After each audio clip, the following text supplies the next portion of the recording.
పులిచెర్ల మండలంలోని పంట పొలాలపై 4 రోజుల విరామం తర్వాత తమ దాడులను ప్రారంభించిన గజరాజుల గుంపు సరికొత్తగా దాదాపు 3 నెలల తర్వాత తమ రూటును మార్చాయి.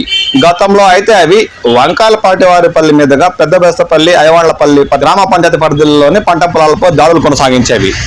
లేదంటే అవి దేవలంపాయటకు దిగువ ప్రాంతమైన కమ్మపల్లి పరిసర ప్రాంతాల్లో పంట పొలాలపై దాడులు చేసేవి. ఇప్పుడు అవి సరికొత్తగా తమ రూటును మార్చుకుంటూ సాయంత్రం వేళ పాళ్లెం పరిసర ప్రాంతాల్లోని చింతల వంక నుండి బయలుదేరి దేవలంమెట్ట పరిసర ప్రాంతాల్లోని అటవీ ప్రాంతంలో సంచరిస్తూ దేవలంపేటకు చెందిన రైతు సి గురుస్వామికి చెందిన మామిడి తోటలకు ప్రవేశించి రాతి గోసాలను విరుచుకుంటూ తిరిగి అవి కల్లూరు పుల్చలకు వెళ్లే రహదారిని దాటి చిన్న బస్తపల్లి మీదుగా అర్ధరాత్రి వేళ ఎర్రపాపిరెడ్డి గారిపల్లి పరిసర ప్రాంతంలో రైతు సురేంద్రనాథ్ రెడ్డికి చెందిన టమోటా పంటను పూర్తిగా ధ్వంసం చేసి అక్కడి నుండి అవి పుల్చెల నుండి పీలర్కి వెళ్లే మార్గంలో గల బీవిరెడ్డి మామిడి తోపుల్లో తమ దాడులను కొనసాగించి ఇతర ప్రాంతాల్లోనే ఉన్న మామిడి తోపల్లో తిష్ట వేసినట్లు స్థానికుల సమాచారం.